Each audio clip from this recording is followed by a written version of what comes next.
semiotika Roland Barthes. Nah, yang pertama kita berkenalan singkat dulu dengan Roland Barthes.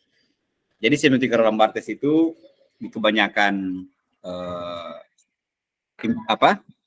penerapan dia dipakai untuk membahas science atau tanda dan meaning atau makna yang terkandung di dalam sesuatu itu disebut tanda. Jadi kan saya ini tanda kan, dilihat sekarangnya visual ini saya tanda. Suara teman saya juga tadi itu tanda gitu. Kata-kata itu juga tanda. Bahkan objek di sekitaran kita itu semua adalah science. Nah, Barthes memberikan perspektif bahwa science itu punya meaning gitu. Sehingga dia menyediakan konsep-konsepnya dan kemudian menyediakan sebutan-sebutannya. Dia menamainya apa gitu. Ketika dia dipakai dalam sains macam apa, mau dia media, mau dia di sastra, ataukah komunikasi. Makanya juga di komunikasi itu ada spesifik ngomongin komunikasi, semiotika komunikasi. Nah, konsep-konsepnya kita mungkin hanya bicara 3 hal untuk sore hari ini. Jadi menurut Barthes, kalau orang Rusia Prancis menyebutnya Roland Barthes. Kalau lidah Indonesia Roland Barthes. Jadi tanda atau simbol yang ada di lingkungan sekitar kita itu memiliki makna yang dapat ditafsirkan. Jadi semua hal menurut Barthes atau Barthes itu bisa ditafsirkan. Nah, di dalam bentuk penafsiran itu ada 2 hal yang membedakan setiap tanda ataukah setiap pemaknaan cara kita memaknai sebuah tanda. Ada yang disebut denotasi dan konotasi gitu. Yang mana itu denotasi dan yang mana yang disebut tanda konotatif itu? Jadi denotasi itu merujuk pada makna literer dari suatu tanda. Sedangkan konotasi merujuk pada makna yang terkait dengan konteks sosial budayanya. Jadi ketika saya menyebut kopi, itu secara denotatif adalah sesuatu yang berwarna hitam, dan dikasih air, kemudian ada gulanya, dan nikmat. Tapi kalau ketika saya menyebut kopi Ramli, gitu, secara konotatif beda lagi. Bisa berarti bahwa kopi yang dibuat oleh seorang yang begitu manis, cakep gitu, tampan, itu secara konotatifnya. Gitu. Nanti kita bahas lagi lebih jauh denotasi, konotasi, dan Ramli. Selain itu, Barthes juga memperkenalkan konsep mitos, mite biasanya disebut. Mitos itu suatu narasi atau cerita ya. Jadi dari kata mitos itu kisah, cerita. Jadi kalau orang bilang mitos gitu, berarti bilang cerita gitu. Jadi dia adalah narasi atau cerita yang dibangun oleh masyarakat sebagai cara untuk mengartikan dunia. Jadi dulu orang, atau bahkan sekarang ya, dengan medium bahasa, itu tak hentinya mengonstruk narasi, mengonstruk cerita, dan mengonstruk mitos. Ya. Jadi mitos itu selalu dalam caranya orang masa lalu atau masa sekarang, itu selalu tidak rasional atau tidak masuk akal. Namun dia menjadi bagian dari kehidupan sehari-hari kita dan membentuk pola pikir kita.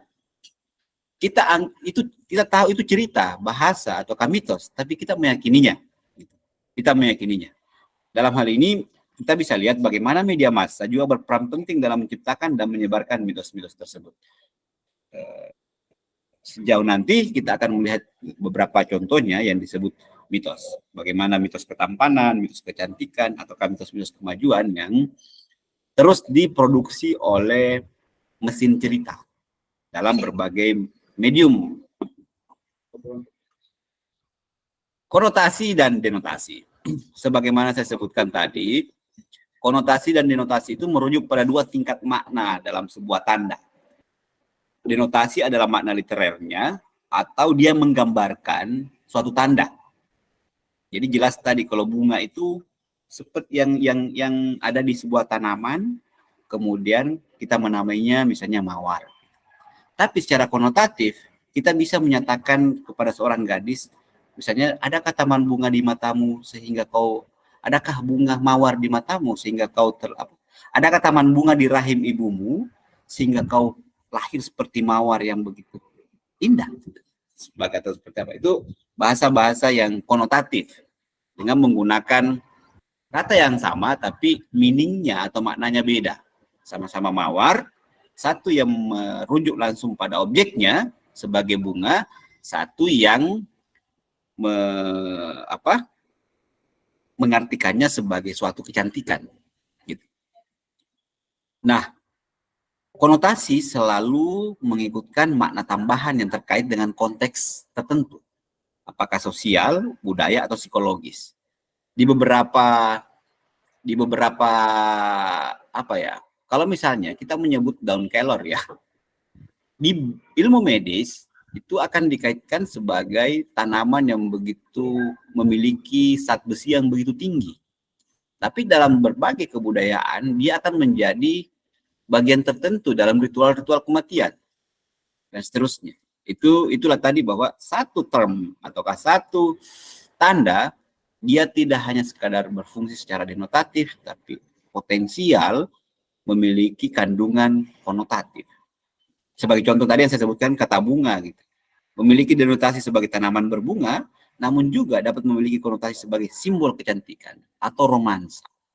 Jadi suatu sore yang agak gerah, tapi tiba-tiba kita melihat bunga yang lewat, itu membuat hati kita berbinar-binar.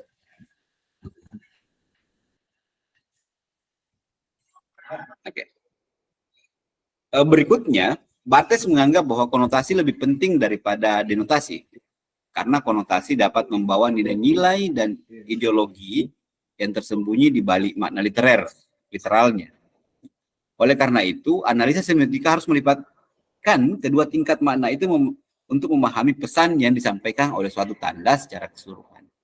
Tadi saya sempat ngobrol soal apa yang diproduksi oleh Kakak Hilda. Sesungguhnya, Kakak Hilda itu setiap hari itu berupaya untuk mengabarkan hal-hal denotatif. Kan? Tapi di dalam beberapa percakapan yang dia muat, kadang ada unsur-unsur konotatif yang mengharapkan harus ada upaya untuk mendapatkan level pemaknaannya yang di atas dari yang denotasi itu. Nah, oleh karena itu, ketika menempatkan dua istilah itu, maka Barthes menegaskan bahwa meskipun denotasi itu selalu kita hadapi, tapi dia lebih meskipun denotasi itu telah menawarkan pemaknaan pada sains tertentu atau tanda tertentu, tapi dia menekankan bahwa aspek konotatif itu lebih penting. Kenapa? Karena di dalam aspek konotasi itu dapat membawa nilai-nilai dan ideologi tertentu yang tersembunyi di balik makna literalnya. Jadi hal-hal yang hari ini kita maknai sebagai itu misalnya, itu di ranah konteks waktu berikutnya itu kemungkinan terus berubah. Itulah kenapa aspek konotasi ini lebih penting menurut Barthes pada lapis pemaknaan berikutnya yang lebih utama ketimbang yang denotatif. Oleh karena itu, analisa semiotika harus melibatkan kedua tingkat makna ini untuk memahami pesan yang disampaikan oleh suatu tanda secara keseluruhan. Jadi ketika kita memeriksa suatu sains atau suatu tanda, dua hal ini berperan. Pertama, kita melihat dulu ruang-ruang denotatifnya, kemudian masuk pada ranah-ranah konotatif.